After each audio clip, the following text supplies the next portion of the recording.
लई दिवसांनी आज मी व्हिडिओ करत आहे. माझं तब्येत बरोबर नव्हतं म्हणून मी व्हिडिओ काढलेला नाही, माफी असावी. मी आज गुलाबजामुन बनवत आहे खव्यापासून. हे मी खवा घेतला होता, पावशेर खवा आणलेलं होतं आणि त्याच्यामध्ये ना 2 चमचे आपण मैदा मिक्स केलेला आहे आणि चांगलं मळून मळून मळून मी एक अर्धा तास 20 मिनिटं तरी मी झाकून ठेवलेलं. हे बघा किती मस्त पिठासारखं झालेलं आहे. मग एवढी मी गोळे तयार करून घेतलेला आहे.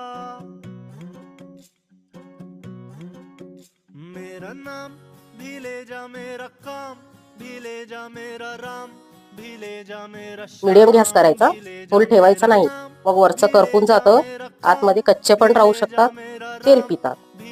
जास्ती बारीक सुद्धा गॅस असले. आपण आता इलायची पावडर टाकू पाकामध्ये. पाक तयार आहे.